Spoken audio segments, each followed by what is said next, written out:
সাঈদ বিন আমির আল জুমাহি যখন নামাজ পড়ানোর জন্য দাঁড়িয়ে যায়, খলিফাতুল মুসলিমিন ওমরকে দেখার পরে খলিফাতুল মুসলিমিন ওমর রাদিয়াল্লাহু তাআলা আনহুকে নামাজ পড়ানোর জন্য বললেন। খলিফাতুল মুসলিমিন ওমর রাদিয়াল্লাহু তাআলা আনহু নামাজ পড়ানোর পরে এলাকার সমস্ত মানুষদেরকে বসার জন্য বললেন। এলাকার মানুষদেরকে বসার পরে বললেন, তোমাদেরকে আমি যেই গভর্নরকে প্রেরণ করেছি সেই গভর্নর সম্পর্কে তোমাদের কোনো মতামত থাকলে আজকে আমার সামনে বলো। এক তো এলাকার সবচাইতে গরিব, আপনি জানলে অবাক হবেন। ওমর রাদিয়াল্লাহু তাআলা আনহু যখন মসজিদের মধ্যে মানুষদেরকে নিয়ে বসে যায়, এলাকার মানুষদেরকে বলল, তার বিরুদ্ধে কোনো কথা থাকলে আজকে বলতে পারো। আপনি জানলে অবাক হবেন, এই লোকটার বিরুদ্ধেও মঞ্চ থেকে 4টা অভিযোগ এসেছেন। বলেন কয়টা? 4টা। খলিফাতুল মুসলিমিন ওমর রাদিয়াল্লাহু তাআলা আনহু বলতেছেন, তাকে যে আমি পাঠালাম তার বিরুদ্ধে তোমাদের কি কোনো প্রশ্ন আছে নাকি? তিনি বলতেছেন, এক যুবক বলেন, হ্যাঁ, তার বিরুদ্ধে আমার অনেক বড় একটা বিচার আছে। আচ্ছা বলেন তো দেখি, এই লোকটা এলাকা সবচাইতে গরিব, লোকটা এলাকা সবচাইতে পাওয়ারফুল একজন মানুষ, গভর্নর, এক তো সবচাইতে গরিব, আবার তার বিরুদ্ধে একটা বিচার আসছে। ওমর রাদিয়াল্লাহু তাআলা আনহু অবাক হলেন যে এই লোকটার বিরুদ্ধে বিচার আসলো, কি বিচার? এই তুমি তাড়াতাড়ি দাঁড়াও, বলো। বিন আমির আল জুমাহির বিরুদ্ধে প্রথম নাম্বার বিচার নিয়ে যায় ও খলিফাতুল মুসলিমিন ওমর। এমন একজন রাষ্ট্রপ্রধানকে, এমন একজন গভর্নরকে আমাদের জমানার মধ্যে আপনি গভর্নর বানালেন, যেই গভর্নর প্রত্যেক দিন রাষ্ট্রীয় কাজ করার সময় অফিসে আসার সময় একটু লেট করে আসে। সে তো রাষ্ট্রীয় কাজে আসতে একটু লেট করে, তাকে আপনি জিজ্ঞেস করেন কেন লেট করে? ওমর রাদিয়াল্লাহু তাআলা আনহু সাঈদ বিন আমির আল জুমাহিকে প্রশ্ন করলেন, তোমাকে তো আমি রাষ্ট্রের কাজের জন্য পাঠালাম, তোমাকে তো আমি ফাঁকি দেওয়ার জন্য গভর্নর বানাই নাই। সাঈদ বিন আমির আল জুমাহি তখন খলিফাতুল মুসলিমিন ওমরকে জানালেন, ও খলিফাতুল মুসলিমিন ওমর, আমি রাষ্ট্রের গভর্নর হওয়ার পরেও আমার কাছে যেই টাকা বেতন আসে সেই টাকার মাধ্যমে আমি আমার স্ত্রী সন্তান নিয়ে চলাফেরা করি, এক্সট্রা কোনো বডিগার্ড কাজের লোক রাখার ক্ষমতা নাই। খলিফাতুল মুসলিমিন ওমর এই কথা শুনে অবাক হয়ে গেলেন। সাঈদ বিন আমির আল জুমাহি আল্লাহর নবীর বিখ্যাত সাহাবী, ওমর রাদিয়াল্লাহু তাআলা আনহুকে আর সুন্দর জবাব দিলেন, আমার ঘরের মধ্যে আমার ওয়াইফ অসুস্থ থাকার কারণে আমার ঘরের মধ্যে কোনো এক্সট্রা কাজের কোনো লোক নাই। ও খলিফাতুল মুসলিমিন ওমর, প্রত্যেক দিন সকালবেলায় ঘুম থেকে ওঠার পরে প্রত্যেক দিন সকালবেলা আমি আমার স্ত্রী সন্তানদেরকে নিজেই রুটি বানায়া খাওয়ায়া আসতে, রাষ্ট্রের কাজে আসতে লেট হয়। সুবহানাল্লাহ। দ্বিতীয় নাম্বার আর একজন যুবক দাঁড়িয়ে যায়, খলিফাতুল মুসলিমিন ওমর রাদিয়াল্লাহু তাআলা আনহুর কাছে হাজির হয়ে যায়। ওমর রাদিয়াল্লাহু তাআলা আনহুকে বললেন, এমন একজন গভর্নরকে আপনি আমাদের জমানার গভর্নর বানালেন, এক নাম্বার বিচার শুনেছেন, এক নাম্বার বিচার অনুযায়ী আপনি তো শুনতে পেলেন কি জবাব দিল। দ্বিতীয় নাম্বার বিচার হলো, এমন একজন গভর্নরকে আমাদের জমানার গভর্নর বানালেন, যেই গভর্নরকে রাতের বেলায় পাওয়া যায় না, দিনের বেলায় রাষ্ট্রীয় কাজে পাওয়া যায়। খলিফাতুল মুসলিমিন ওমর রাদিয়াল্লাহু তাআলা আনহু সাঈদ বিন আমির আল জুমাহিকে একটু প্রশ্ন করলেন, তোমাকে তো আমি রাষ্ট্রের কাজ করার জন্য এই এলাকার মধ্যে প্রেরণ করেছি, দিনের বেলা রাষ্ট্রের কাজ করার পরে রাতের বেলা কোথায় থাকো? ওমর রাদিয়াল্লাহু তাআলা আনহুর কাছে তখন বললেন, ও খলিফাতুল মুসলিমিন ওমর, আপনার কথা অনুযায়ী আমি এই এলাকার গভর্নর হয়েছি। যেই আল্লাহ আমাকে সৃষ্টি করেছেন, যেই আল্লাহ আমাকে দুনিয়ার মধ্যে প্রেরণ করেছেন, আপনার দায়িত্ব পালন করার জন্য আমি দিনের বেলা মানুষদের খেদমত করি, রাতের বেলায় আমি আমার আল্লাহর সেজদার মধ্যে পড়ে থাকি। সুবহানাল্লাহ। লিল্লাহি নাহমাদুহু ওয়া নাস্তাঈনুহু ওয়া নাস্তাগফিরুহু ওয়া নু'মিনু বিহি ওয়া নাতাওয়াক্কালু আলাইহি ওয়া নাউযু বিল্লাহি মিন শুরুরি আনফুসিনা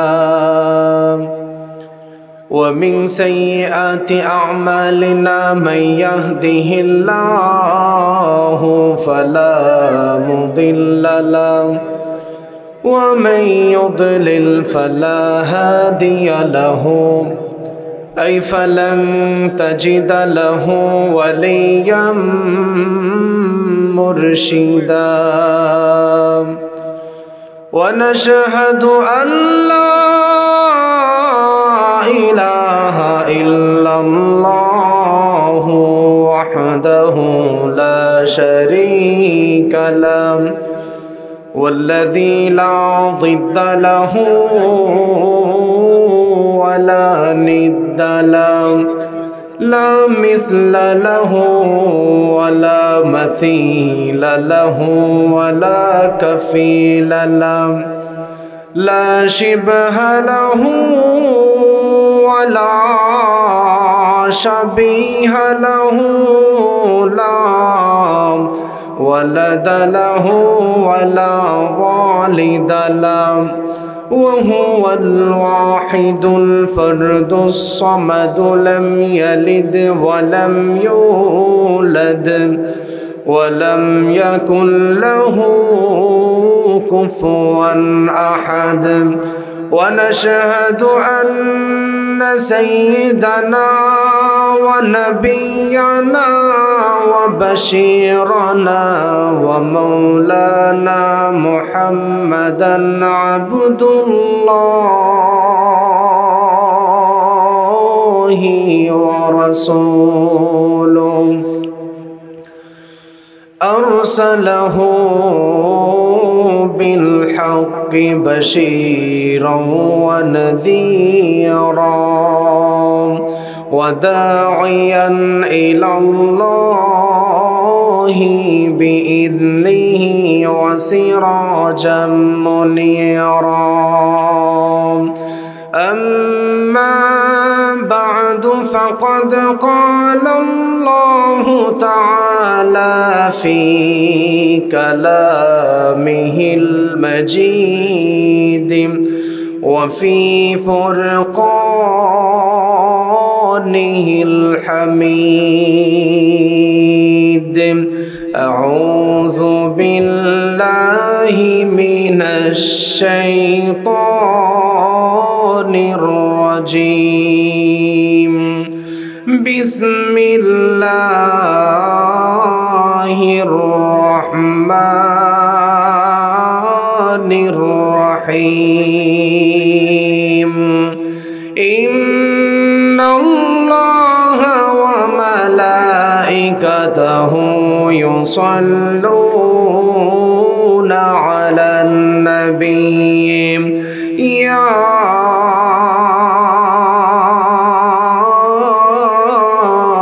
أيها الذين آمنوا صلوا عليه وسلموا تسليما اللهم صل على محمد وعلى آل محمد كما صليت على إبراهيم وعلى آل إبراهيم إنك حميد مجيد اللهم بارك على محمد وعلى آل محمد كما باركت على إبراهيم وعلى آل إبراهيم إنك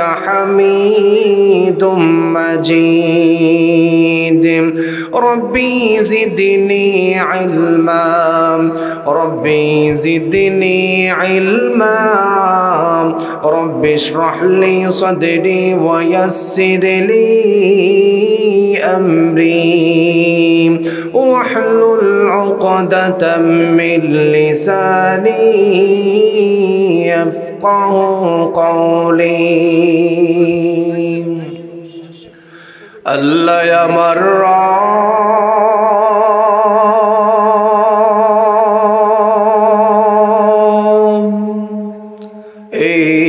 রবি আমার সব আল্লাহ আমার রব এই রবি আমার সব, আল্লাহ আমার রব, এই রবি আমার সব। দমে দমে তনু মনে তারি অনুভব, আল্লাহ আমার রব, এই রবি আমার সব। তোমার দুনিয়াতে আমি যেদিকে তাকাই, অতই নেয়ামতে ডুবে আছি সবাই। তোমার দুনিয়াতে আমি যেদিকে তাকাই, অতই নেয়ামতে ডুবে আছি সবাই। পাক পাখালির সুরে শুনি তসবিহ কলরব, তসবিহ কলরব, আল্লাহ আমার রব, এই রবি আমার সব। দমে দমে তনু মনে তারি অনুভব, তোমার মদদ পেলে আমি আর না কিছু চাই। তোমার প্রেমের অনড় আমি কি দিয়ে নিভাই। তোমার মদদ পেলে আমি আর না কিছু চাই। তোমার প্রেমের অনড় আমি কি দিয়ে নিভাই। যার হয়েছ তুমি তার নেই যে পরাভয়, নেই যে পরাভয়। আল্লাহ আমার রব, এই রবি আমার সব। দমে দমে তনু মনে তারি অনুভব, আল্লাহ আমার রব,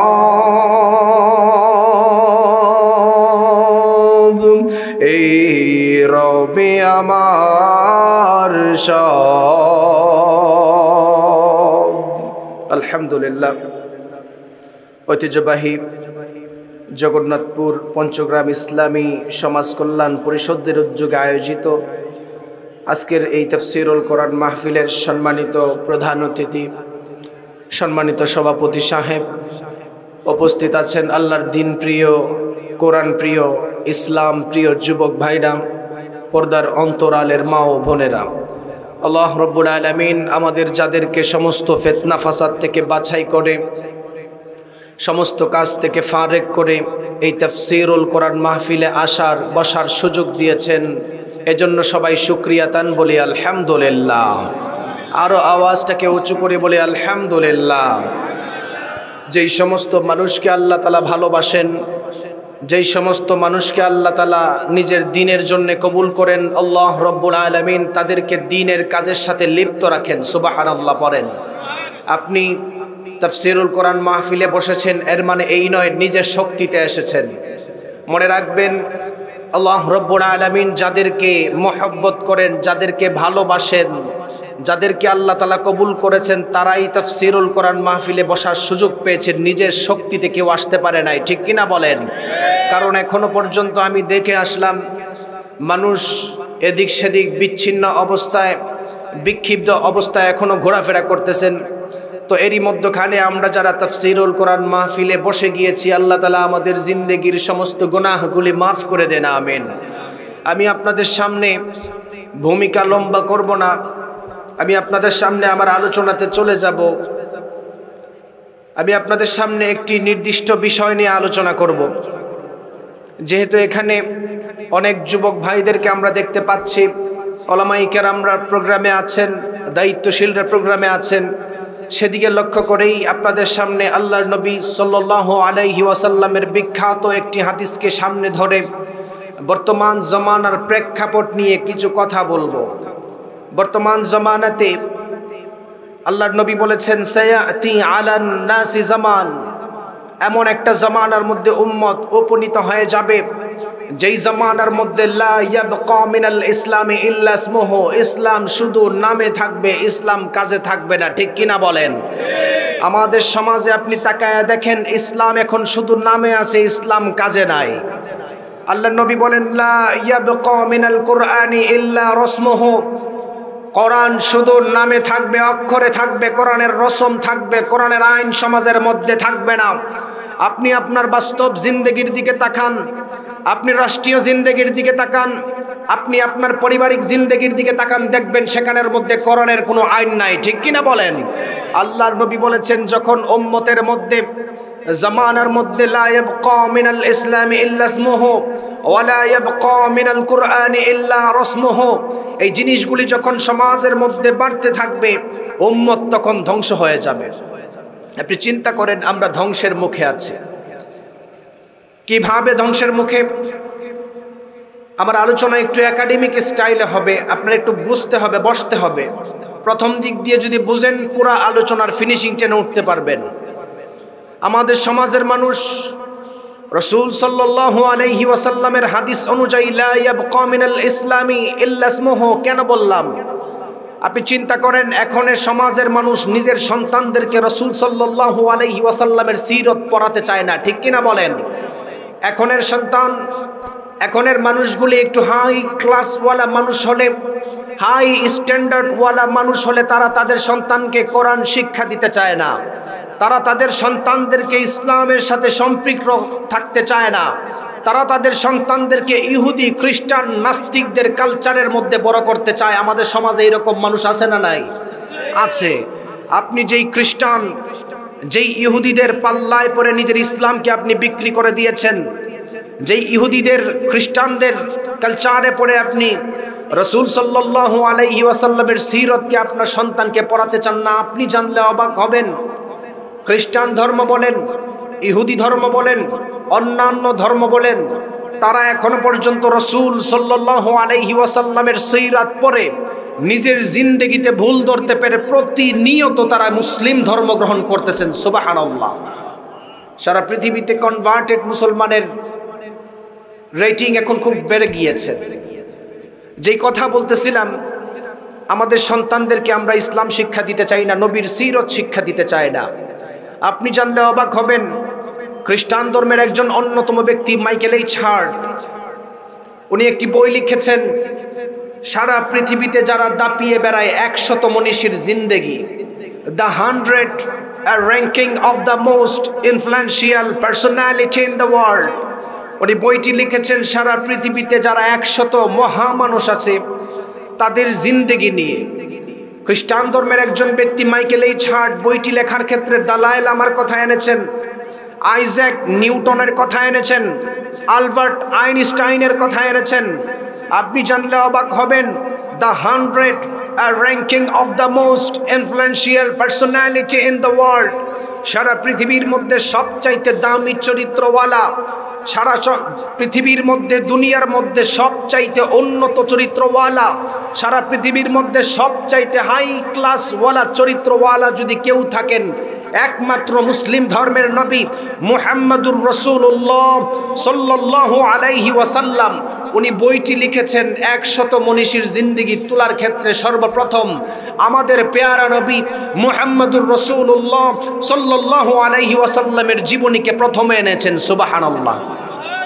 একজন খ্রিস্টান ব্যক্তি রাসূল সাল্লাল্লাহু আলাইহি ওয়াসাল্লামের সিরতকে নিয়ে তারা স্টাডি করে।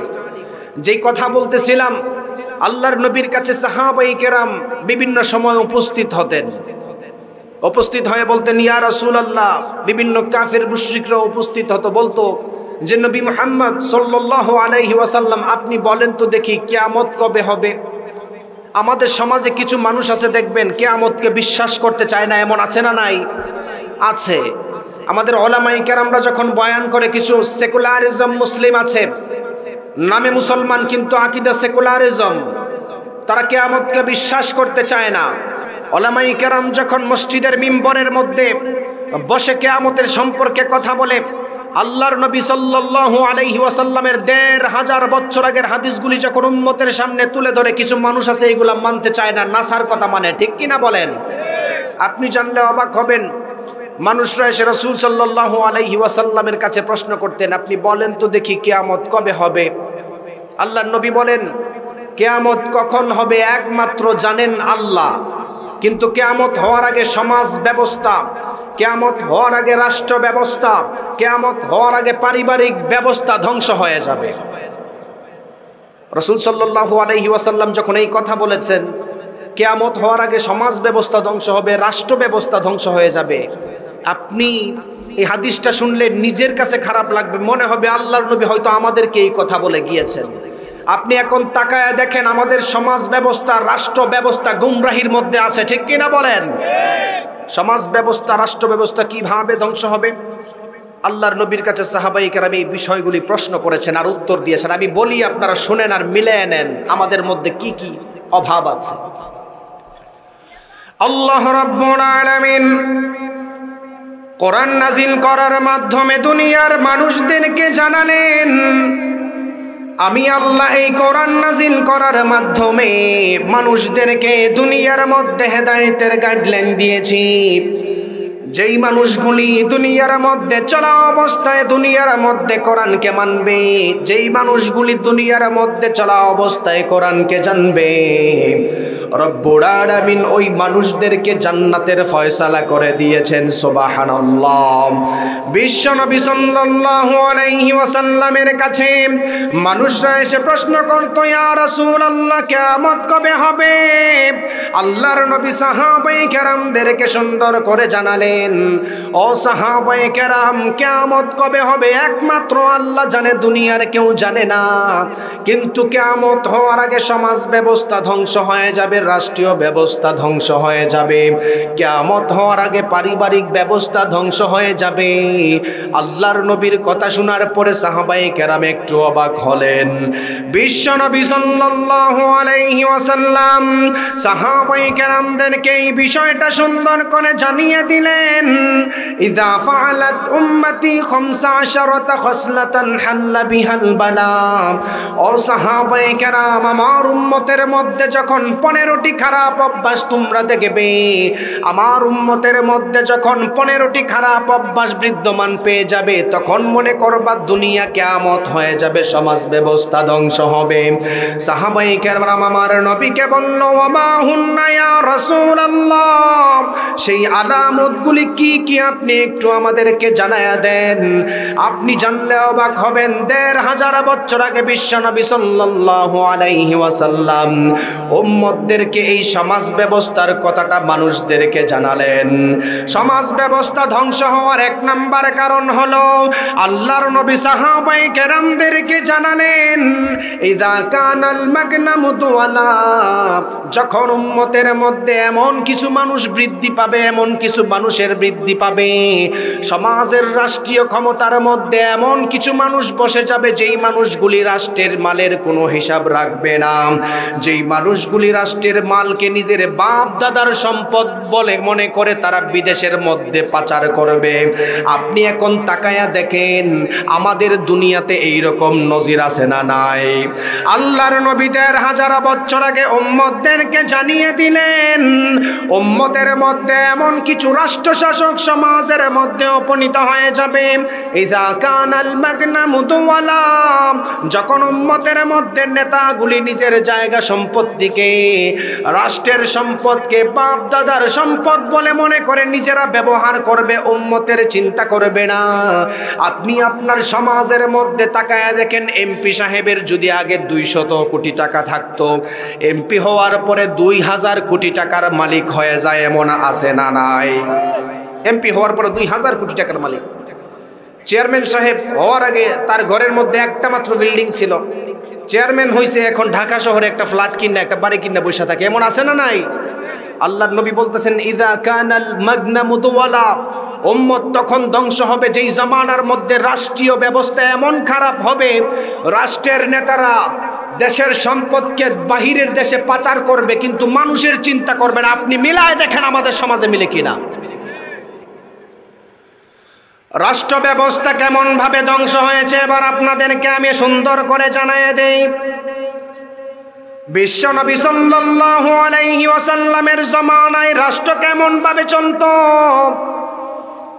আল্লাহর নবীর জামানায় রাষ্ট্র কেমন ভাবে চলতো আর এখন কিভাবে চলে, আপনাদের সামনে যদি আমি তুলে ধরতে পারি আপনারা বুঝতে পারবেন আগের জামানায় রাষ্ট্র ব্যবস্থা কত সুন্দর ছিল আর রাষ্ট্র ব্যবস্থা এখন কিভাবে ধ্বংস হয়ে গিয়েছে। খলিফাতুল মুসলিমিন ওমর রাদিয়াল্লাহু তাআলা আনহুর জামানায়, উনি যখন অর্ধজাহানের প্রেসিডেন্ট ছিলেন, ওমর রাদিয়াল্লাহু তাআলা আনহু মানুষদেরকে নিয়ে বক্তব্য দিতেন এমন সময় একজন লোক দাঁড়িয়ে বলল, খলিফাতুল মুসলিমিন ওমর, তুমি যদি রাষ্ট্র ব্যবস্থাকে ইসলামের আইন অনুযায়ী না চালাও, ইসলামের আইন অনুযায়ী না চালাতে পারো, তাহলে আমি তোমার বিরুদ্ধে আল্লাহর কাছে বিচার দিব, তোমার বিরুদ্ধে দাঁড়াবো। খলিফাতুল মুসলিমিন ওমর রাদিয়াল্লাহু তাআলা আনহু ভরা মজলিসের মধ্যে যুবককে দাঁড় করিয়ে জিজ্ঞেস করলেন, আমি তো অর্ধজাহানের প্রেসিডেন্ট খলিফাতুল মুসলিমিন ওমর, আপনি আমার সামনে এত সুন্দর করে আমাকে শাসাচ্ছেন, আপনাকে আমার ভালো লেগেছে। এবার আবার আপনার কাছে প্রশ্ন হলো, আপনারা একটু সুন্দর করে আমাকে জবাব দিবেন, আমাদের সমাজে কি কখনো সম্ভব দেশের প্রেসিডেন্টকে এই কথা বলা যে সত্যিকারের ইসলাম অনুযায়ী যদি আপনি রাষ্ট্র না চালান তাহলে আপনার বিরুদ্ধে দাঁড়িয়ে যাব? এই কথা কি বলা কোনোদিন আমাদের সমাজে সম্ভব? কোনোদিন সম্ভব? মনে করেন দেশের প্রেসিডেন্ট, উনি যখন বক্তব্য দিচ্ছেন, আপনি কি এখান থেকে দাঁড়ায় বলতে পারবেন, এই প্রেসিডেন্ট সাহেব, আপনি যদি রাষ্ট্রের ব্যবস্থাকে সঠিকভাবে না চালাতে পারেন, আপনার বিরুদ্ধে আমি আল্লাহর কাছে দাঁড় করাবো, আল্লাহর বিরুদ্ধে, আপনার বিরুদ্ধে আমি দাঁড়াবো? এই কথা বলা সম্ভব? সম্ভব না। খলিফাতুল মুসলিমিন ওমর রাদিয়াল্লাহু তাআলা আনহু অবাক হয়ে গেলেন, যুবককে বলল, তুমি এইদিকে আসো, তোমার নাম কি? সুওয়ারুম মিন হায়াতিস সাহাবা এর ঐতিহাসিক এক ইতিহাস আপনাদের সামনে তুলে ধরতেছি। ওমর রাদিয়াল্লাহু তাআলা আনহু যুবককে বললেন, যুবক তোমার নাম কি? তিনি বললেন, আমার নাম হচ্ছে সাঈদ বিন আমের আল জুমাহি। কেন এই ইতিহাস সামনে তুলে ধরতেছি আপনারা জানলে অবাক হবেন। এই জমানার রাষ্ট্র ব্যবস্থা আর খলিফাদের যুগের রাষ্ট্র ব্যবস্থা কত সুন্দর ছিল, এটা পার্থক্য বোঝানোর জন্য। খলিফাতুল মুসলিমিন ওমর রাদিয়াল্লাহু তাআলা আনহুর কাছে যখন যুবকটা তার নামটা প্রকাশ করলেন, খলিফাতুল মুসলিমিন ওমর রাদিয়াল্লাহু তাআলা আনহু সাঈদ বিন আমের আল জুমাহিকে বলল, তোমার মতো একজন সৎ লোককে আমি খুঁজতেছি। হেমসনগরের গভর্নর বানানোর জন্য আমার কাছে মানুষগুলি পত্র পাঠিয়েছেন, কাউকে আমি পাই না। তোমার মতো একজন সৎ মানুষকে যদি আমি হেমসের গভর্নর হিসাবে বানাতে পারি তাহলে আর কোনো চিন্তা থাকবে না। রাষ্ট্রীয় প্রধানের আদেশ মানার জন্য সাঈদ বিন আমের আল জুমাহি হেমসের গভর্নর হয়ে যায়। আপনি জানলে অবাক হবেন, ওমর রাদিয়াল্লাহু তাআলা আনহু এমন একজন খলিফাতুল মুসলিমিন ছিলেন, উনি যেমন ভাবে রাষ্ট্রের কাজ করতেন, রাষ্ট্রের সমস্ত বিষয়ে তেমন তদারকিও সমাজের মধ্যে চালাতেন। আর আমাদের সমাজের সমাজ ব্যবস্থা ধ্বংস হওয়ার অন্যতম মূল কারণ হলো আমাদের সমাজের নেতাদের কাছে কোনো জবাবদিহি চাওয়া হয় না। যদি জবাবদিহিতা চাওয়া হয় তাহলে উল্টা মানুষদেরকে জুলুম করা শুরু করে, ঠিক কিনা? জুলুম করে উল্টা। খলিফাতুল মুসলিমিন ওমর রাষ্ট্রের ক্ষমতা দিয়েছেন সাঈদ বিন আমের আল জুমাহিকে, বলতেছেন, তোমার মতো সত্যিকারের লোক আমার দরকার। হেমসের গভর্নর বানাইয়া দিয়েছেন। হেমসের গভর্নর বানানোর পরে খলিফাতুল মুসলিমিন ওমর রাদিয়াল্লাহু তাআলা আনহু উনি সে যে রাষ্ট্র চালায়, এই রাষ্ট্র চালানোর ইতিহাসটা উনি তলে তলে খবর নেয় গোয়েন্দার মাধ্যমে। প্রতি বছর ওনার কাছে রিটার্ন আসে, এক বছর কি করেছে না করেছে। অথচ আমাদের সমাজে দেখবেন 10 বছর 15 বছর চলে যায়, এক একজন ক্ষমতায় থাকে, হিসাবের কোনো ধারে কাছেই নাই, ঠিক কিনা বলেন? যেই সমাজের মধ্যে, যেই রাষ্ট্রের মধ্যে কোনো হিসাব জবাবদিহিতা থাকবে না, সেই রাষ্ট্র ধ্বংস হবেই, কারণ জনগণের টাকার কোনো হিসাব নাই। খলিফাতুল মুসলিমিন ওমর রাদিয়াল্লাহু তাআলা আনহু সাঈদ বিন আমের আল জুমাহিকে যখন রাষ্ট্রের গভর্নর বানালেন, গভর্নর বানানোর পরে তার থেকে হিসাব চাওয়ার যখন সময় আসলো, খলিফাতুল মুসলিমিন ওমর রাদিয়াল্লাহু তাআলা আনহু গোয়েন্দা বাহিনীর মাধ্যমে হেমস গভর্নরের সম্পর্কে খবর নিলেন। গোয়েন্দাদেরকে আবার খবর দিলেন, সেই এলাকার সবচাইতে গরিব মানুষের লিস্টটা আমার কাছে নিয়ে আসো। আপনি জানলে অবাক হবেন, খলিফাতুল মুসলিমিন ওমর রাদিয়াল্লাহু তাআলা আনহুর কাছে হেমসনগরের 1 বছর পুরা নথিপত্র যখন হাজির করা হয়, হেমসনগরের গরিবদের লিস্ট যখন খলিফাতুল মুসলিমিন ওমরের কাছে দেওয়া দেওয়া হয়। আপনি জানলে অবাক হবেন, ওমর রাদিয়াল্লাহু তাআলা আনহু গরিবদের লিস্ট পড়ার সময় তাকিয়ে দেখেন যেই গভর্নরকে 1 বছর আগে সেই এলাকার মধ্যে গভর্নর বানিয়েছেন, ওই এলাকার সবচাইতে গরিব মানুষের মধ্যে অন্যতম গরিব হলো সেই এলাকার গভর্নর। সুবহানাল্লাহ। আর আপনি একবার চিন্তা করে দেখেন, আমাদের সমাজের গভর্নর কি কখনো গরিব হয়? আমাদের সমাজের গভর্নর গরিব হয় কখনো গরিব হয় না। তার তো আমেরিকাতে 10টা বাড়ি, 5,000 কোটি টাকা বাংলাদেশ থেকে লুণ্ঠন করে অন্য দেশে তারা সুইস ব্যাংকে রাখে, এমন আছে না নাই? আপনাদের সাথে হয়তো মিলতেছে না, আপনাদের এই দিকের মানুষ ভালো, আমাদের ওই সাইডের মানুষ এরকম অভাব নাই। আমাদের ওই সাইডের এমপি সাহেবরা হাজার হাজার কোটি টাকা বাহিরের দেশে পাচার করে দিছে। আর খলিফাতুল মুসলিমিন ওমর রাদিয়াল্লাহু তাআলা আনহুর জামানায় যাকে গভর্নর বানাইছেন, 1 বছর পরে ওই এলাকার লিস্ট আসছে সবচাইতে গরিব কে। উনি তাকায়া দেখেন সবচাইতে গরিব ওই এলাকার গভর্নর। সুবহানাল্লাহ পড়েন। খলিফাতুল মুসলিমিন ওমর রাদিয়াল্লাহু তাআলা আনহু চিন্তা করলেন, এমন একজন গভর্নরকে পাঠাইছি যেই গভর্নর এলাকার সবচাইতে গরিব, তার সম্পর্কে আমার আরো কিছু জানার দরকার আছে। এটা তো একটা কৌতূহল জাগার বিষয় নাকি? মনে করেন এই এলাকার এমপি সাহেব এলাকার সবচাইতে গরিব, তাহলে এলাকার মানুষ বলবে আরে এই এলাকার এমপি সাহেব সবচাইতে গরিব, হয়তো তার ভিতরে তাকওয়া আছে, ঠিক কিনা বলেন? খলিফাতুল মুসলিমিন ওমর রাদিয়াল্লাহু তাআলা আনহু গরিবদের লিস্ট পড়ার পরে সাঈদ বিন আমের আল জুমাহির নাম শুনলেন। ওনার গোয়েন্দা বাহিনীকে প্রশ্ন করলেন, এটা কি সেই সাঈদ বিন আমের আল জুমাহি যাকে আমি 1 বছর আগে হেমসের গভর্নর হিসাবে হেমসের মধ্যে পাঠিয়েছি?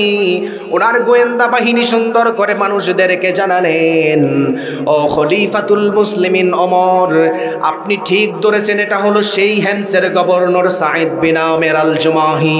ওই এলাকার মধ্যে সবচাইতে গরিবদের লিস্টে পড়ে যায়।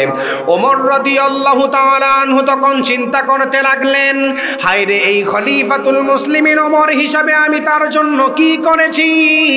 উনি সাঈদ বিন আমের আল জুমাহিকে না জানিয়ে হেমসনগরের মধ্যে হঠাৎ করে চলে যায়। আমাদের খলিফাদের বৈশিষ্ট্য ছিল, যখন ঘর থেকে বের হবে অন্য কোনো মানুষের কষ্ট হয় না। উনি হেমসনগরের মধ্যে চলে গিয়েছেন, কাউকে কোনো খবর না দিয়ে হঠাৎ করে হাজির হয়ে গিয়েছেন। আর এখন আমাদের রাষ্ট্র ব্যবস্থার দিকে আপনি তাকায় দেখেন, আমাদের সমাজ ব্যবস্থার দিকে আপনি খেয়াল করে দেখেন, এলাকার এমপি সাহেব যখন এক এলাকা থেকে অন্য এলাকাতে যায়, সকাল থেকে দুপুর পর্যন্ত গাড়ির যানজট লেগে থাকে, ঠিক কিনা? খলিফা অর্ধজাহানের প্রেসিডেন্ট, উনি চলে গেছে, কাউকে জিজ্ঞেস করে নাই, মসজিদে হঠাৎ করে হাজির। সাঈদ বিন আমের আল জুমাহি তখন বলতেছেন, আপনি তো আমাকে একটু জানায় আসলে ভালো হতো, আমি এখানে একটা অনুষ্ঠানের ব্যবস্থা করতাম। খলিফাতুল মুসলিমিন ওমর বলেন, জানানোর উদ্দেশ্যে এখানে আসি নাই, আমি আসছি তোমার সম্পর্কে কিছু খবর নেওয়ার জন্য। সাঈদ বিন আমের আল জুমাহি খুব ভয় পেয়ে গেলেন। সাঈদ বিন আমের আল জুমাহি যখন নামাজ পড়ানোর জন্য দাঁড়িয়ে যায়, খলিফাতুল মুসলিমিন ওমরকে দেখার পরে খলিফাতুল মুসলিমিন ওমর রাদিয়াল্লাহু তাআলা আনহুকে নামাজ পড়ানোর জন্য বললেন। খলিফাতুল মুসলিমিন ওমর রাদিয়াল্লাহু তাআলা আনহু নামাজ পড়ানোর পরে এলাকার সমস্ত মানুষদেরকে বসার জন্য বললেন। এলাকার মানুষদেরকে বসার পরে বললেন, তোমাদেরকে আমি যেই গভর্নরকে প্রেরণ করেছি সেই গভর্নর সম্পর্কে তোমাদের কোনো মতামত থাকলে আজকে আমার সামনে বলো। এক তো এলাকার সবচাইতে গরিব, আপনি জানলে অবাক হবেন, ওমর রাদিয়াল্লাহু তাআলা আনহু যখন মসজিদের মধ্যে মানুষদেরকে নিয়ে বসে যায়, এলাকার মানুষদেরকে বলল, তার বিরুদ্ধে কোনো কথা থাকলে আজকে বলতে পারো। আপনি জানলে অবাক হবেন, এই লোকটার বিরুদ্ধেও মঞ্চ থেকে 4টা অভিযোগ এসেছেন। বলেন কয়টা? 4টা। খলিফাতুল মুসলিমিন ওমর রাদিয়াল্লাহু তাআলা আনহু বলতেছেন, তাকে যে আমি পাঠালাম তার বিরুদ্ধে তোমাদের কি কোনো প্রশ্ন আছে নাকি? তিনি বলতেছেন, এক যুবক বলেন, হ্যাঁ, তার বিরুদ্ধে আমার অনেক বড় একটা বিচার আছে। আচ্ছা বলেন তো দেখি, এই লোকটা এলাকা সবচাইতে গরিব, লোকটা এলাকা সবচাইতে পাওয়ারফুল একজন মানুষ, গভর্নর, এক তো সবচাইতে গরিব, আবার তার বিরুদ্ধে একটা বিচার আসছে। ওমর রাদিয়াল্লাহু তাআলা আনহু অবাক হলেন যে এই লোকটার বিরুদ্ধে বিচার আসলো, কি বিচার? এই তুমি তাড়াতাড়ি দাঁড়াও, বলো। বিন আমের আল জুমাহির বিরুদ্ধে প্রথম নাম্বার বিচার নিয়ে যায় ও খলিফাতুল মুসলিমিন ওমর, এমন একজন রাষ্ট্রপ্রধানকে, এমন একজন গভর্নরকে আমাদের জমানার মধ্যে আপনি গভর্নর বানালেন, যেই গভর্নর প্রত্যেক দিন রাষ্ট্রীয় কাজ করার সময় অফিসে আসার সময় একটু লেট করে আসে। সে তো রাষ্ট্রীয় কাজে আসতে একটু লেট করে, তাকে আপনি জিজ্ঞেস করেন কেন লেট করে? ওমর রাদিয়াল্লাহু তাআলা আনহু সাঈদ বিন আমির আল জুমাহিকে প্রশ্ন করলেন, তোমাকে তো আমি রাষ্ট্রের কাজের জন্য পাঠালাম, তোমাকে তো আমি ফাঁকি দেওয়ার জন্য গভর্নর বানাই নাই। সাঈদ বিন আমির আল জুমাহি তখন খলিফাতুল মুসলিমিন ওমরকে জানালেন, ও খলিফাতুল মুসলিমিন ওমর, আমি রাষ্ট্রের গভর্নর হওয়ার পরেও আমার কাছে যেই টাকা বেতন আসে সেই টাকার মাধ্যমে আমি আমার স্ত্রী সন্তান নিয়ে চলাফেরা করি, এক্সট্রা কোনো বডিগার্ড কাজের লোক রাখার ক্ষমতা নাই। খলিফাতুল মুসলিমিন ওমর এই কথা শুনে অবাক হয়ে গেলেন। সাঈদ বিন আমির আল জুমাহি আল্লাহর নবীর বিখ্যাত সাহাবী, ওমর রাদিয়াল্লাহু তাআলা আনহুকে আর সুন্দর জবাব দিলেন, আমার ঘরের মধ্যে আমার ওয়াইফ অসুস্থ থাকার কারণে আমার ঘরের মধ্যে কোনো এক্সট্রা কাজের কোনো লোক নাই।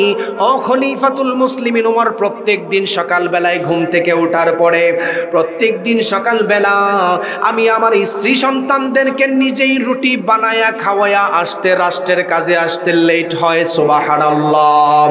দ্বিতীয় নাম্বার আর একজন যুবক দাঁড়িয়ে যায়, খলিফাতুল মুসলিমিন ওমর রাদিয়াল্লাহু তাআলা আনহুর কাছে হাজির হয়ে যায়।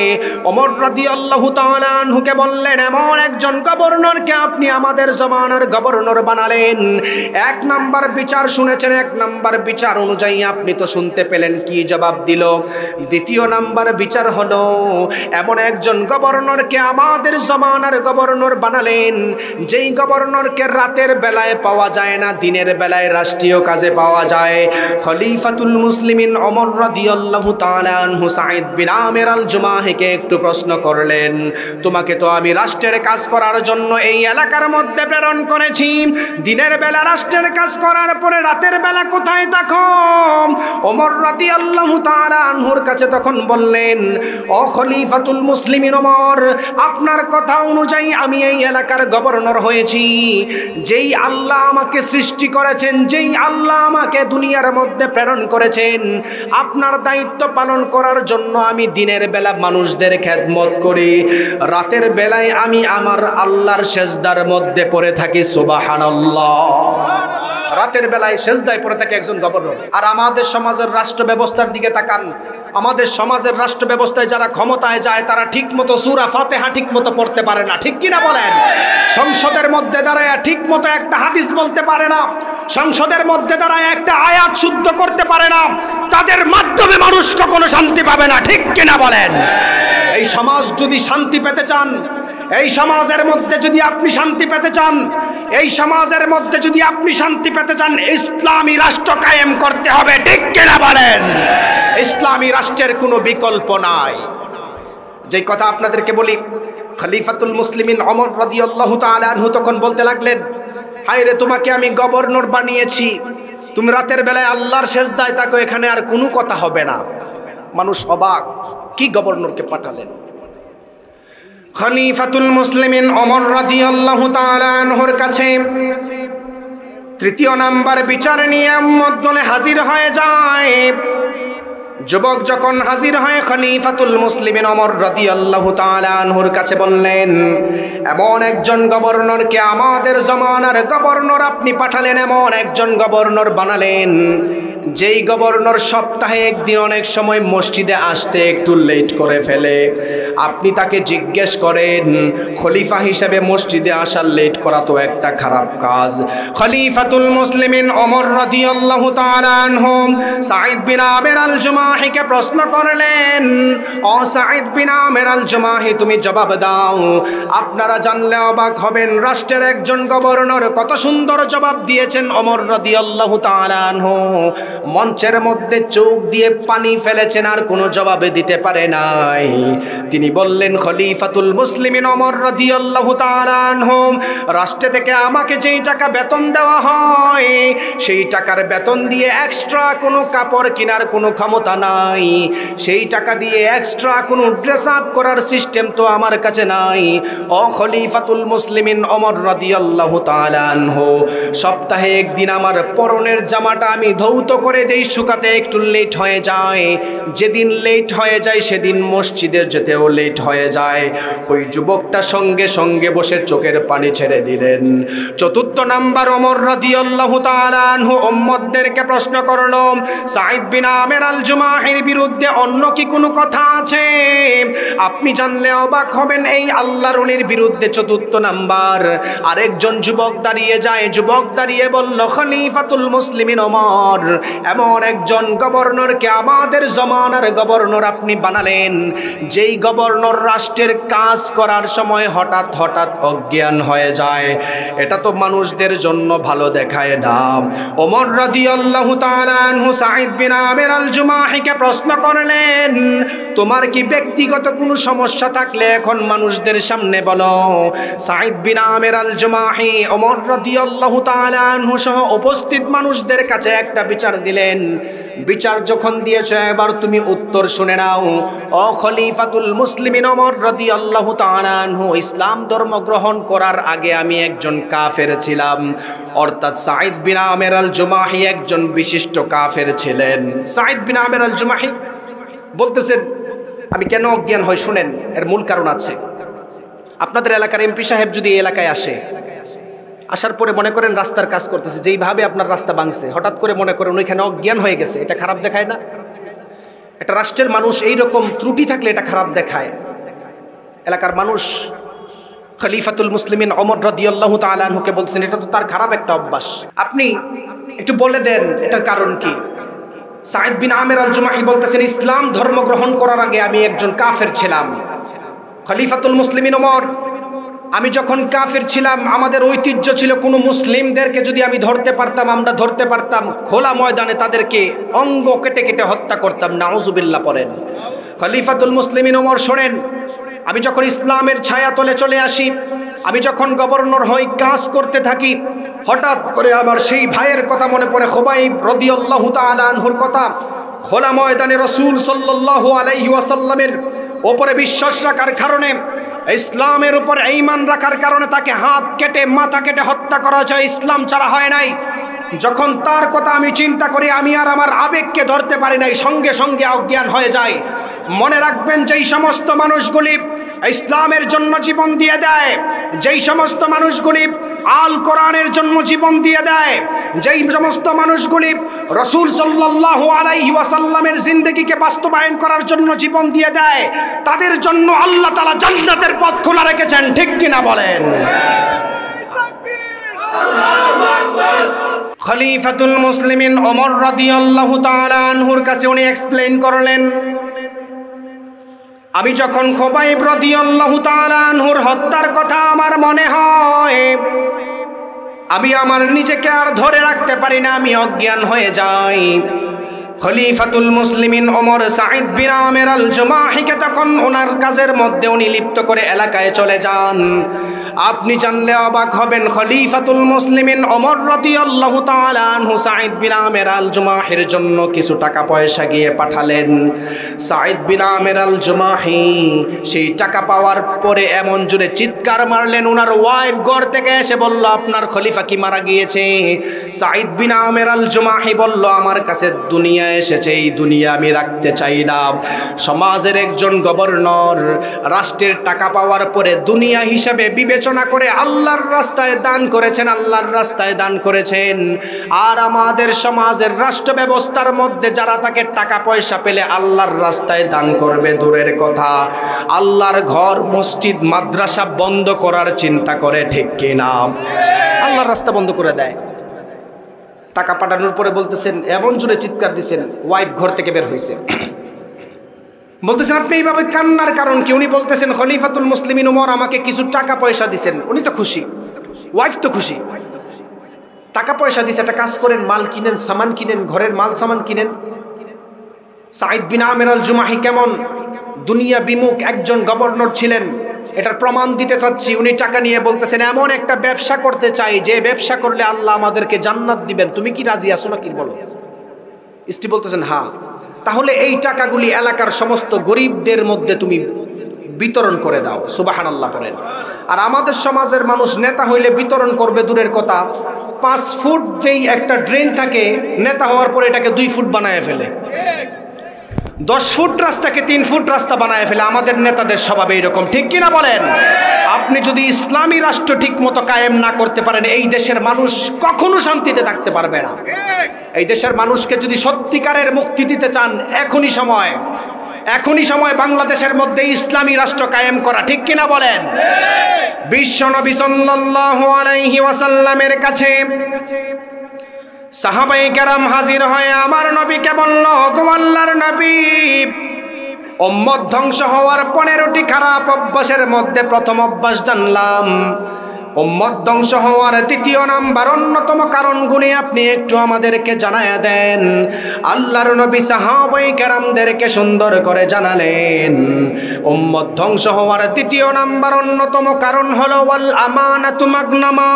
উম্মত এমন একটা জমানার মধ্যে উপনীত হয়ে যাবে, যেই জমানার মধ্যে আমানতের কোনো জিনিস খেয়ানত করবে, যেই জমানার মধ্যে আমানতকে হেফাজত করতে পারবে না।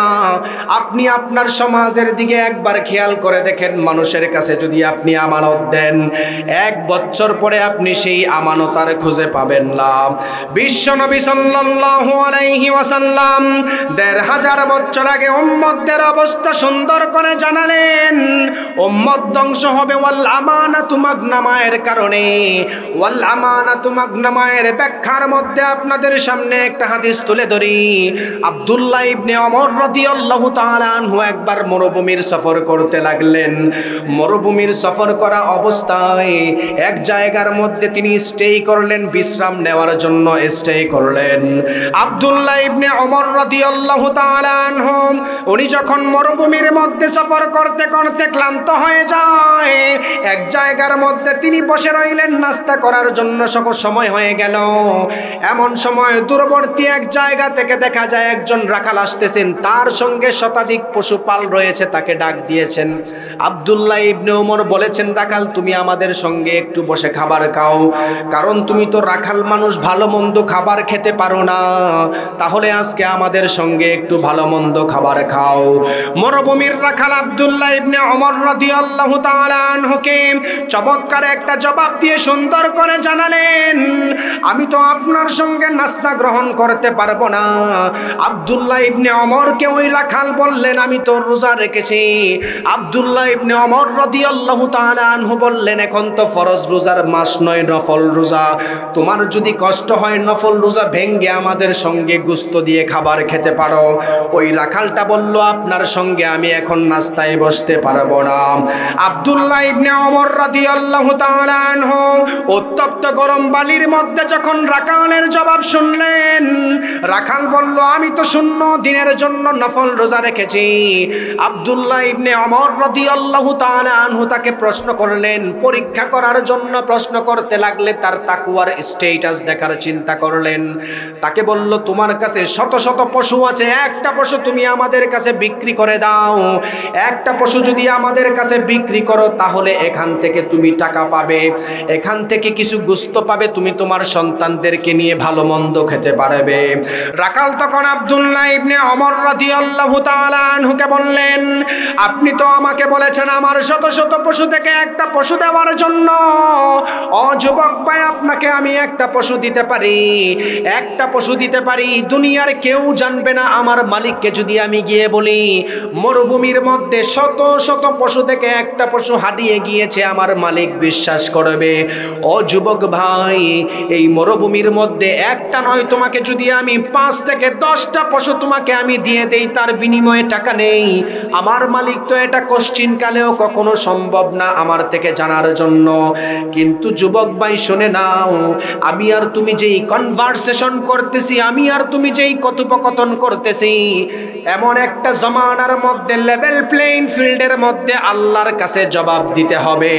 আমানতের খেয়ানত করার কারণে আমাকে জাহান্নামে যেতে হবে। সুবহানাল্লাহ। খলিফাতুল মুসলিমিন ওমর রাদিয়াল্লাহু তাআলা আনহুর জমানার রাষ্ট্র ব্যবস্থা কথা বললাম। উম্মত ধ্বংস হওয়ার দ্বিতীয় নাম্বার অন্যতম কারণটাও জানালাম। উম্মত যখন আমানতের খেয়ানত সমাজের মধ্যে শুরু করে দিবে, মনে রাখবেন উম্মত তখন ধ্বংস হয়ে যাবে। এখন আপনি আপনার সমাজের মধ্যে তাকান, আমাদের সমাজের মানুষ ঠিক মতো আমানতদারি করতে চায় না। ঠিক মতো আমানতদারি করবে দূরের কথা, নিজের আপন ভাইয়ের জায়গা নিজের নামে লিখে নেয় এমন জালেম আছে না নাই? এমন ভাই নিজের বোনকে ঠিক মতো জায়গা দিতে চায় না। বাবা মারা গিয়েছেন, নিজের বোনকে তার ভাইয়ের কাছে আমানত দিয়ে গিয়েছেন জায়গা সম্পত্তি পাই টু পাই বুঝিয়ে দেওয়ার জন্য। কিছু আমাদের সমাজের কিছু জানুয়ার মার্কা ভাই আছে, তাদের আপন বোনের জায়গা পর্যন্ত গ্রাস করে। ঠিক কিনা বলেন? আপনি মনে করতেছেন এটা আপনার স্বভাব নয়। আল্লাহর নবী ১৫০০ বছর আগে বলেছেন উম্মত ধ্বংস হবে তখন, ওয়াল আমানাতু মাগনামা, যখন সমাজের মধ্যে আমানতের খেয়ানত হবে। আপন ভাই আপন ভাইয়ের জায়গা ধ্বংস করবে, আপন ভাই আপন বোনের জায়গাকে আত্মসাৎ করবে। এলাকার ক্ষমতাশীল মানুষরা এলাকার গরিব মানুষদের সমস্ত জিনিস খেয়ানত করবে। আপনি চিন্তা করেন আমাদের সমাজে এইগুলো আছে না নাই? সবগুলি আছে। ১৫০০ বছর আগে নবী এই কথা বলেছেন। সাহাবায়ে কেরাম আমার নবীকে বলল, গো আল্লাহর নবী, উম্মত ধ্বংস হওয়ার তৃতীয় নাম্বার কারণ কি? আল্লাহর নবী বলল, ইদা ফাআলাত উম্মতি 15 খসলাতান হাল্লা বিহাল বানা। ও সাহাবায়ে কেরাম, 15টি খারাপ অভ্যাস যখন উম্মতের মধ্যে বেড়ে যাবে, উম্মত নিশ্চিত ধ্বংস হয়ে যাবে। তাদের চেহারা বিকৃত হয়ে যাবে, তারা কখনো সুখ শান্তি পাবে না। তার মধ্যে তৃতীয় নাম্বার অন্যতম কারণ হলো, আল্লাহর নবী বললেন, ওয়াজ যাকাতু মাগরামা, সমাজের মানুষগুলি যাকাতকে জরিমানা মনে করবে। আপনি দেখবেন আমাদের সমাজের মানুষ এখন ঠিক মতো যাকাত দিতে চায় না। ঠিক কিনা? আমাদের সমাজের মানুষ যাকাত নিয়ে এখন ভণ্ডামি করে। আপনি বলবেন হুজুর যাকাত নিয়ে ভণ্ডামি, আবার এটা আবার কোন কথা? যাকাত নিয়ে ভণ্ডামির অন্যতম একটা উদাহরণ আপনাদের সামনে আমি তুলে ধরি। আমার নবী বলেছেন উম্মত ধ্বংস হয়ে যাবে, ওয়াজ যাকাতু মাগরামা, যাকাতকে যখন জরিমানা মনে করবে। আমাদের সমাজের মানুষের কাছে যখন যাকাতটা ফরজ হয়ে যায়, 1 লাখ টাকা মনে করেন একটা মানুষের যাকাত এসেছে, ওই মানুষটা 1 লাখ টাকা দিয়ে মানুষদেরকে উন্নতি করতে চায় না, নিজের নাম কামানোর চেষ্টা করে। এমন আছে না নাই? যাকাত নিয়ে ভণ্ডামি। আপনি বলবেন হুজুর আপনি চট্টগ্রাম থেকে এসেছেন, যাকাত নিয়ে ভণ্ডামির মিনিং কি বলে যান? আমি বলি, মনে করেন আপনার এলাকার একজন ধনী মানুষের 5 লাখ টাকা যাকাত ফরজ হয়েছে। কয় লাখ টাকা? আরো জোরে বলেন, আরো জোরে। 5 লাখ। উনি চাইলে 5 লাখ টাকা দিয়ে 5 জন ফ্যামিলির, অসহায় ফ্যামিলিকে 5টা অটো কিনে দিয়ে তাদেরকে এস্টাবলিশ করতে পারতো কি পারতো না? ইসলামের যাকাত ব্যবস্থার সিস্টেম হচ্ছে মানুষদেরকে এস্টাবলিশ করা। ইসলামের যাকাত ব্যবস্থার সিস্টেম মানুষদেরকে নিয়ে তামাশা করা নয়। 5 লাখ টাকা যাকাত আসলে মিয়া সাহেব বলেন, খান সাহেব বলেন, চৌধুরী সাহেব বলেন, ওনারা কি করে 5 লাখ টাকা দিয়ে 5000 শাড়ি কিনে এলাকার মধ্যে মাইকিং করে অমুক সাহেবের বাড়িতে অমুক তারিখ মানুষদেরকে শাড়ি দেওয়া হবে। যাদের যাদের যাকাতের শাড়ি দরকার তারা লাইন ধরে সিরিয়াল ধরে নেবেন। আছে না নাই? আমাদের বাংলাদেশে এইরকম নজির এখনো আছে। মানুষ যাকাতের শাড়ি আনতে গিয়ে পায়ের পাড়ার তলে পড়ে মানুষ মারা গেছে। এগুলা যাকাত নিয়ে ভণ্ডামি।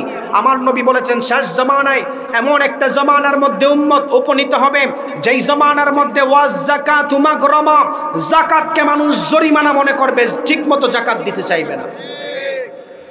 বিশ্ব নবী সাল্লাল্লাহু আলাইহি ওয়াসাল্লাম উম্মত ধ্বংস হওয়ার অন্যতম কারণটা জানালেন। উম্মত ধ্বংস হওয়ার তৃতীয় নাম্বার অন্যতম কারণ হলো ওয়াজ্জাকাতু মাগরামা। আপনি বলবেন হুজুর আমাদের সমাজের মানুষ হয়তো যাকাতকে জরিমানা মনে করে। হ্যাঁ, আমাদের সমাজের মানুষ যাকাতকে জরিমানা মনে করে, ঠিক তেমন ভাবে আল্লাহর নবীর জমানায়ও একজন মানুষ যাকাতকে জরিমানা মনে করেছিল। যাকাতকে জরিমানা মনে করার কারণে মুনাফিক অবস্থায় কবর গিয়েছেন। মনে রাখবেন, সমাজের মানুষ যখন যাকাত দিতে চাইবে না, যাকাত না দিয়ে মারা যাবে, ওই মানুষটার জন্য আল্লাহ জান্নাত দিবেন না। তার অন্যতম একটা উদাহরণ হিসাবে আপনাদের সামনে তুলে ধরি। বিশ্বনবী সাল্লাল্লাহু আলাইহি ওয়াসাল্লাম মদিনার মধ্যে যখন সালাত আদায় করতেন, ওনার পিছনে সাহাবীরা নামাজ পড়তেন। আল্লাহর নবীর পিছনে একজন ব্যক্তি ছিল, সালাবা নামের একজন ব্যক্তি। সূরাতুত তাওবা এর ৭৫ নম্বর আয়াতের শানে নজুল আপনি একটু খুলে নেবেন। আপনাদেরকে আমি রেফারেন্স দিয়ে যাই, সূরাতুত তাওবা এর ৭৫ নম্বর আয়াতের শানে নজুল দেখে নেবেন। আল্লাহর নবীর দরবারে মসজিদে নববীর মধ্যে প্রত্যেক দিন ফরজ নামাজ থেকে নিয়ে ৫ ওয়াক্ত নামাজ পড়তেন। সালাবা নামের একজন ব্যক্তি আল্লাহর নবীকে প্রত্যেক দিন আয়েশা বলতেন, গো আল্লাহর নবী, আপনি আল্লাহর কাছে দোয়া করেন আল্লাহ তাআলা যেন আমাকে প্রচুর ধন সম্পদ দান করে। আল্লাহ যদি আমাকে প্রচুর ধন সম্পদ দান করে, আমি আপনার কাছে ওয়াদা করলাম আমি যাকাত দিব।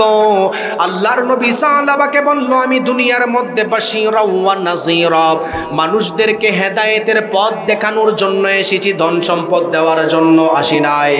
আল্লাহর নবী সাহাবাকে বলল, আমি যদি ধন সম্পদ চাইতাম, আমি আল্লাহর কাছে 2 হাত তোলার সঙ্গে সঙ্গে আল্লাহ পাহাড়কে স্বর্ণ বানায়া দিতেন।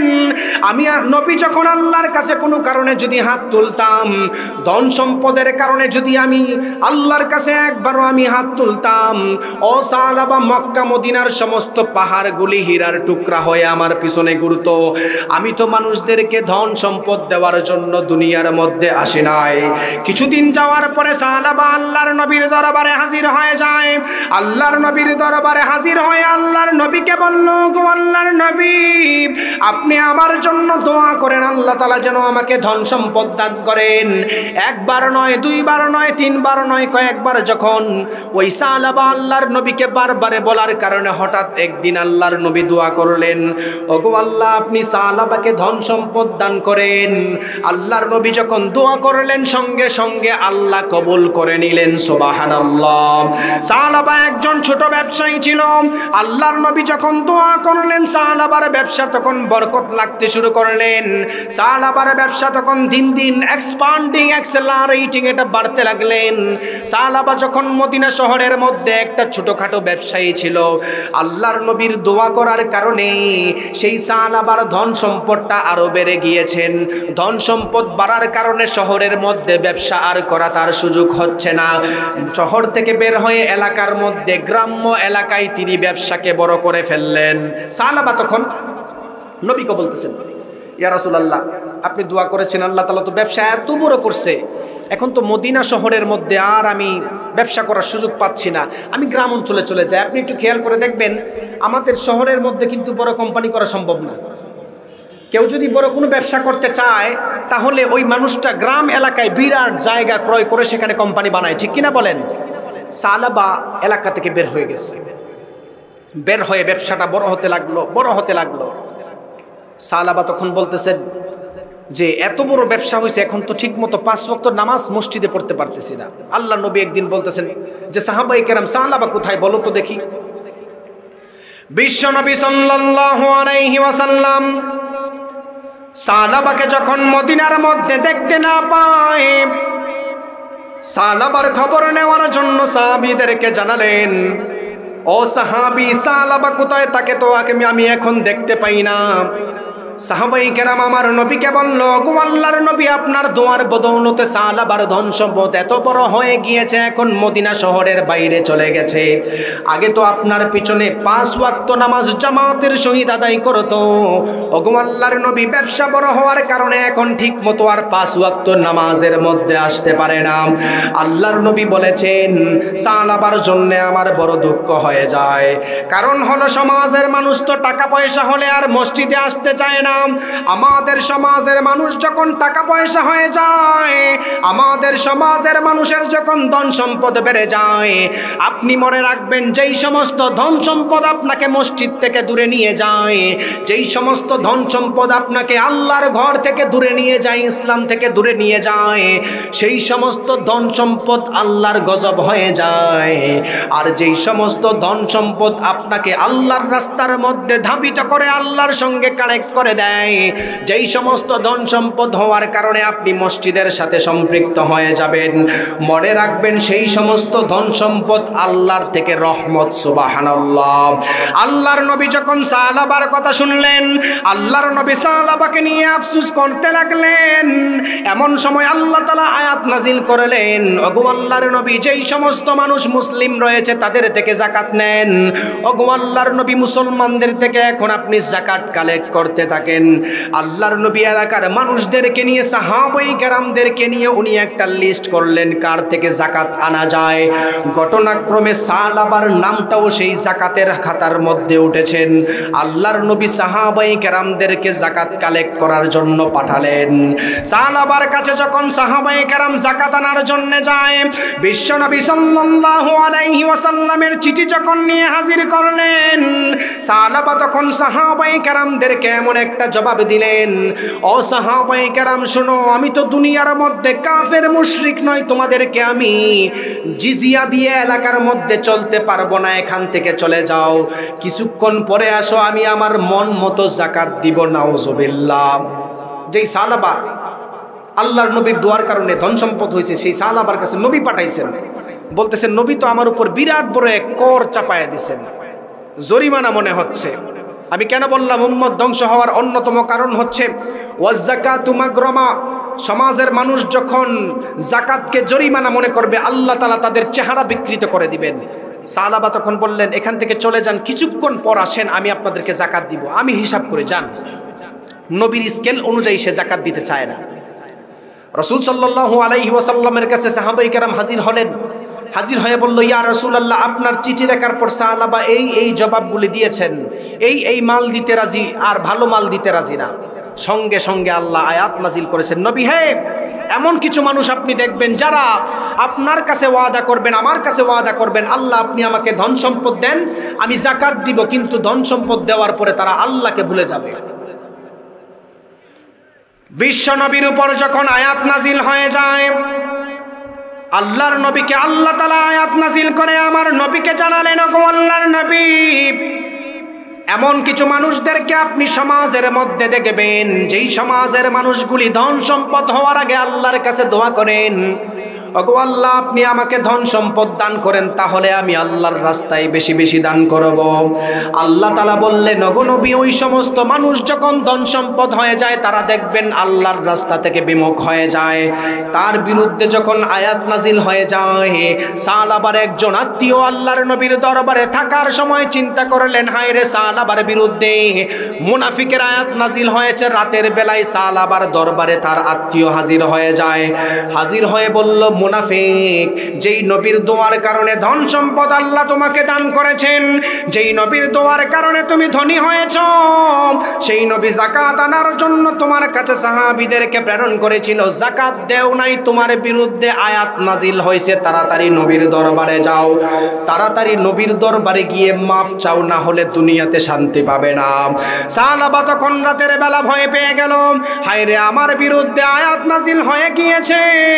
পরের দিন সকালবেলা সাহাবা বিরাট পশুর পাল নিয়ে মসজিদে নববীর মধ্যে হাজির হয়ে যায়। আল্লাহর নবী যখন ফজরের জামাত পড়লেন, আল্লাহর নবী ফজরের জামাতের সালাম পেরানোর পরে হঠাৎ করে তাকায় দেখলেন পশুর আওয়াজ শোনা যায়। আল্লাহর নবী চিন্তা করলেন, হায় রে, আমি তো কোনো যুদ্ধের ডাক দেই নাই, যুদ্ধের ডাক দেই নাই, কে তো পশু পাকে আমার সামনে হাজির করলো, আর কোনো কারণ আমি এখনো জানি না।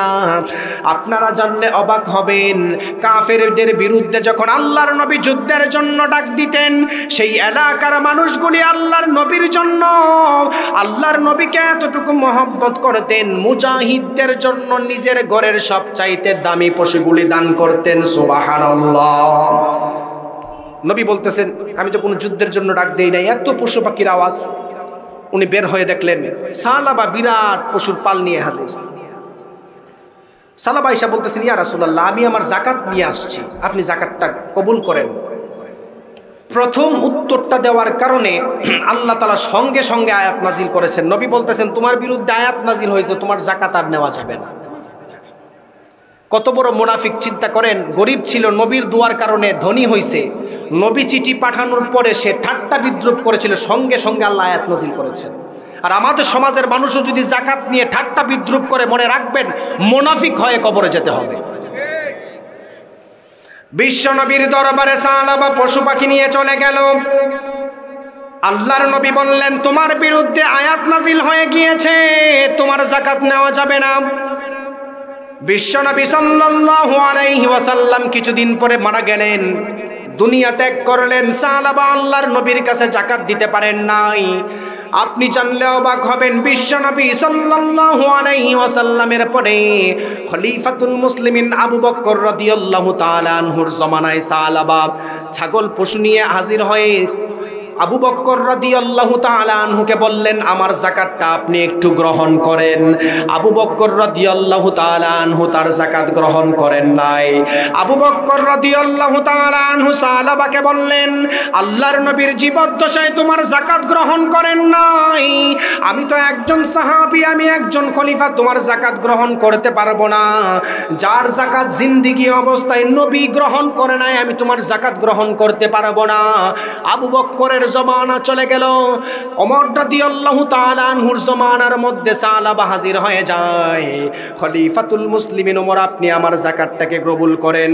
আপনি জানলে অবাক হবেন, ওমর রাদিয়াল্লাহু তাআলা আনহু এমন একটা সুন্দর জবাব দিয়েছেন, নবীর জমানায় তোমার যাকাত নেয় নাই, আবু বকরের জমানায় তোমার যাকাত নেওয়া হয় নাই, আমি ওমরও তোমার যাকাত নিতে পারবো না।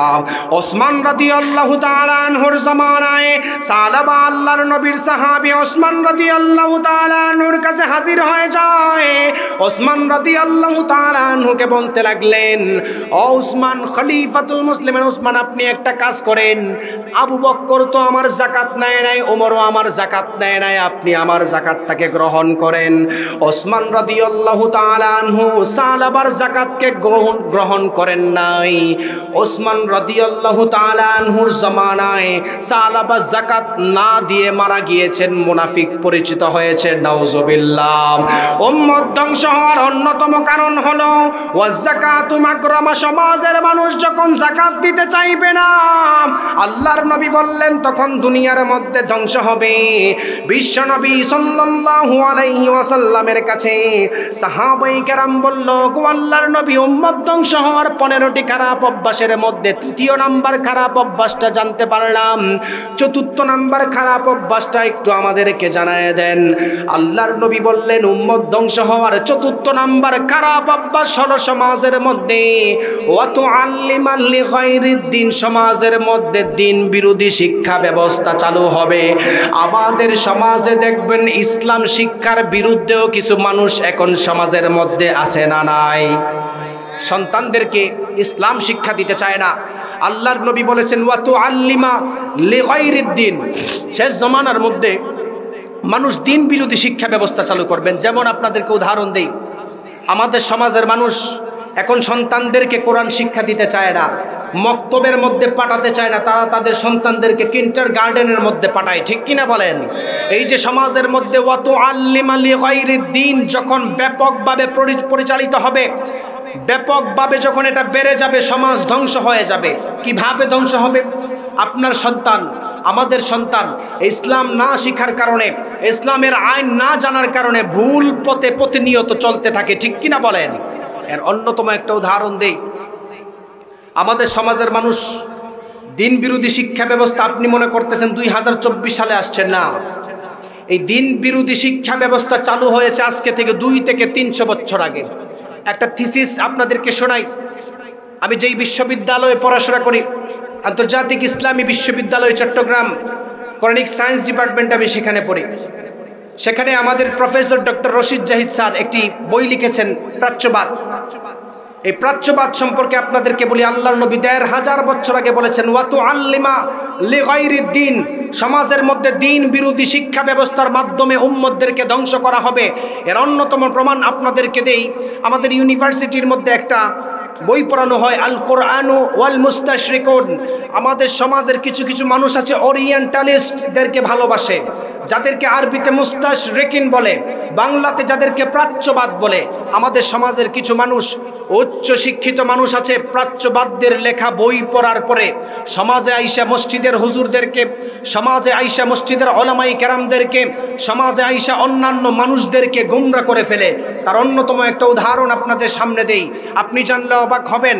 ইংরেজরা যখন মুসলিমদেরকে ছেড়ে চলে যায়, ইংরেজদের কমান্ডার জিজ্ঞেস করেছিল, তোমরা তো মুসলিমদের কাছে যুদ্ধের মধ্যে হারছো, কি কারণে? তাদের কাছে কোনো মিসাইল নাই, তাদের কাছে কোনো রাইফেল নাই, কি কারণে তাদের থেকে দূরে চলে আসলাম? তারা একটা জবাব দিয়েছিলেন, মুসলিমদের সঙ্গে যুদ্ধ করে জিতা সম্ভব, কিন্তু তাদের ঈমানের সাথে যুদ্ধ করে জিতা সম্ভব নয়। সুবহানাল্লাহ পড়েন। আমাদের পূর্বপুরুষদের ঈমান কেমন ছিল? তখন থেকে ইসলামকে ধ্বংস করার জন্য, ওয়াতুআল্লিমা লিগাইরিদ্দিন, সমাজের শিক্ষা ব্যবস্থাকে ধ্বংস করার জন্য, মসজিদে দাঙ্গা লাগানোর জন্য তারা স্কলাস্টিক বডি বানিয়েছেন, যাদেরকে ইংলিশে ওরিয়েন্টালিস্ট বলা হয়। আমাদের সমাজের কিছু উচ্চ শিক্ষিত মানুষ আছে, তারা ওরিয়েন্টালিস্টদের বই পড়ে আইসা মানুষদেরকে ভুলভাল বোঝায়। এর অন্যতম প্রমাণ দিই, ওরিয়েন্টালিস্ট সম্পর্কে যদি আপনি একটু খোঁজখবর নেন, আপনি আজকে থেকে 200 বছর আগে ফিরে যেতে হবে। 1902 সালে যারা জন্মগ্রহণ করেছেন, 1800 সালে যারা জন্মগ্রহণ করেছেন, তাদের দিকে আপনাদের একটু মাইল হতে হবে। গোল্ডজিহার নামের একজন ওয়েস্টার্ন ইসলামিক স্কলার আছে, গোল্ডজিহার। উনি একজন ইহুদির সন্তান। উনি বই লিখেছেন aspect of Islamic civilisation, origin of Muhammadan jurisprudence, এইরকম বই লিখছেন গোল্ডজিহার। ইজনি গোল্ডজিহার, জোসেফ শেখ, তারা বই লিখছেন। এই বইয়ের মধ্যে রাসূল সাল্লাল্লাহু আলাইহি ওয়াসাল্লামের জীবন শাস্ত্র নিয়ে কথা বলেছেন। এই বইয়ের মধ্যে লেখার ক্ষেত্রে তারা রাসূল সাল্লাল্লাহু আলাইহি ওয়াসাল্লামের চলাফেরা নিয়ে কথা বলেছেন। সর্বপ্রথম বইয়ের মধ্যে মুসলিম ধর্মের অনেক সুনাম তারা বলেছেন, অনেক সুনাম। একজন ইহুদি ব্যক্তি বইটা লেখার ক্ষেত্রে বলতেছেন যে মুসলিম ধর্মের নবী অনেক ভালো, মুসলিম ধর্মের নামাজ পড়ার সিস্টেমটা অনেক সুন্দর, তারা ধনী গরিব একসাথে নামাজের মধ্যে দাঁড়িয়ে যায়, কোনো দাঙ্গা হাঙ্গামা হয় না। বইয়ের মধ্যখানের মধ্যে origin of Muhammadan jurisprudence, aspect of Islamic civilisation, এই বইগুলি পড়বেন, ইউরোপ কান্ট্রিতে পড়ানো হয়। আমাদের সমাজের উচ্চ শিক্ষিত কিছু প্রফেসর সাহেব আছেন, তারা এই সমস্ত ওরিয়েন্টালিস্টদের বই পড়ে এই বইয়ের মধ্যে লেখা থাকে যে রাসূল সাল্লাল্লাহু আলাইহি ওয়াসাল্লাম যে সমাজের মধ্যে জিহাদ করেছেন, আসলে তো এটা ইসলামকে জিন্দা করার জন্য জিহাদ করে নাই, নারী লোভের কারণে জিহাদ করেছেন। নাউজুবিল্লাহ পড়েন। যেই কারণে আমাদের সমাজের কিছু শিক্ষিত মানুষ জিহাদকে জঙ্গিবাদ বলে গালি দেয়, ঠিক কিনা বলেন? তারা 1500 বছর আগের নবীর হাদিস মানে না, 200 বছর আগে বই লিখেছেন অ্যাসপেক্ট অফ ইসলামিক সিভিলাইজেশন। বইয়ের মধ্যে স্পষ্ট লেখা যে সুন্নত রাসূল সাল্লাল্লাহু আলাইহি ওয়াসাল্লামের হাদিস ইসলামের সেকেন্ডারি দলিল কখনো হতে পারে না। তারা ওই বই পড়ে আসার পরে আমাদের হুজুরদেরকে আইসা হুমকি দামকি দেয়। মনে রাখবেন, একজন ইহুদির থিসিস পড়ে আপনি যখন ইসলামকে যাচাই করতে যাবেন, আপনার স্থান জাহান্নামে হবে, ঠিক কিনা বলেন? একজন ইহুদির লেখা বই পড়ে কখনো আপনি ইসলামকে জাস্টিফাই করতে পারবেন না। ইসলামকে জাস্টিফাই করতে হলে আল্লাহর নবীর হাদিস, আল্লাহর কোরআন দিয়ে জাস্টিফাই করতে হবে, ঠিক কিনা বলেন? ইহুদির বই পড়ে আপনি সন্তান থেকে আপনি ওরিয়েন্টালিস্টদের দিকে মাইল করতেছেন। আপনি আপনার সন্তানকে বাহিরে দেশে পড়ান, কোনো দুঃখ নাই। আপনি আপনার সন্তানকে ইঞ্জিনিয়ার বানান, কোনো দুঃখ নাই। আপনি আপনার সন্তানকে পাইলট বানান, কোনো দুঃখ নাই। কোথাও বলা হয় নাই সারা পৃথিবীর সমস্ত মানুষকে আপনি আলেম বানায় দেন। আল্লাহ তাআলা ইলমে দ্বীন শিক্ষা করা ফরজ করেছেন, ইকামতে দ্বীনকে প্রতিষ্ঠা করার জন্য বলেছেন, সমাজের মধ্যে ইসলামকে প্রতিষ্ঠাতা করার জন্য বলেছেন। জানলে অবাক হবেন, ওরিয়েন্টালিস্টদের মধ্যে অন্যতম আরেকজন ব্যক্তি হচ্ছে জোসেফ শেখ। উনি বই লিখেছেন মানুষদের নামাজ নিয়ে বই লিখতে গিয়ে উনি মুসলিমদের একটা বিষয়কে প্রমোট করে ফেলেছেন খুব ভুল করে। পাকিস্তানের একজন ডক্টর, বিখ্যাত ডক্টর মাজেদুজ্জামান উসমানী, উনি ইউরোপে একটা ইউনিভার্সিটিতে গিয়েছেন ফিজিওথেরাপির উপর শিক্ষা করার জন্য, একজন মুসলিম ডাক্তার। সেখানে যাওয়ার পরে উনি দেখেন এলাকার মানুষ ওনাদের কাছে যায়, তাদের ব্রেইনে ব্যথা, রক্তচাপ, হার্টের ব্যথা, কলিজায় ব্যথা, ওই জায়গায় ব্যথা, তারা ওইখানে যায়। পাকিস্তানের বিখ্যাত ডক্টর মাজেদুজ্জামান উসমানী বলেছেন, আমি যখন ইউরোপে একটা ইউনিভার্সিটির মধ্যে আমি যখন ফিজিওথেরাপির উপর শিক্ষা ব্যবস্থার জন্য গিয়েছিলাম, ফিজিওথেরাপির উপর শিক্ষা ব্যবস্থা যখন আমি কালেক্ট করেছি, তখন দেখলাম মানুষদেরকে ইহুদি খ্রিস্টানরা এখনও নামাজের ব্যায়াম শিক্ষা দেয়। সুবহানাল্লাহ পড়েন। আপনি তো ঠিক মতো নামাজ পড়তে চান না, আপনি তো ঠিক মতো নামাজ পড়তে চান না, আপনি তো সমাজের মধ্যে আপনার সন্তানকে মসজিদের মধ্যে পাঠাতে চান না, আপনি ঠিক মতো আপনার সন্তানকে কোরআন দিতে শিক্ষা দিতে চান না। আল্লাহর নবী ১৫০০ বছর আগে বলেছেন, উম্মত ধ্বংস হবে, লা ইয়াবকা মিনাল কুরআনি ইল্লা রাসমুহু ওয়া লা ইয়াবকা মিনাল কুরআনি ইল্লা রাসমুহু। রাসূল সাল্লাল্লাহু আলাইহি ওয়াসাল্লাম হাদিস বলে গিয়েছেন, আর আমাদের সমাজে এখন বাস্তবায়ন হচ্ছেন। ঠিক কিনা বলেন? আমাদের সমাজে মূল কথা হচ্ছে, এখনই সময় আমাদের সমাজে ইসলামের রাষ্ট্র ব্যবস্থা কায়েম করা, এখনই সময় আমাদের সমাজের মধ্যে ইসলামী দ্বীনকে প্রতিষ্ঠা করা, এখনই সময় আমাদের সমাজের মধ্যে ঐক্যবদ্ধ হয়ে ইসলামের রাষ্ট্রকে কায়েম করা। ঠিক কিনা বলেন? যেই কথাগুলি বলেছে, এই কথাগুলির উপর আমাকে আপনাকে আমল করার তৌফিক দান করুক। হয়তো প্রধান মেহমান উপস্থিত হয়ে গিয়েছেন, হযরত আলোচনা করবেন, হযরতের কাছে আমি দোয়া চাই। যেই কথাগুলি বলেছে, এই কথাগুলির উপর আপনাকে আমাকে, বিশেষ করে আমাকে মানার তৌফিক দান করুন। আমিন। ওয়া আখিরু দাওয়ানা আনিল হামদুলিল্লাহি রাব্বিল আলামিন। আসসালামু আলাইকুম।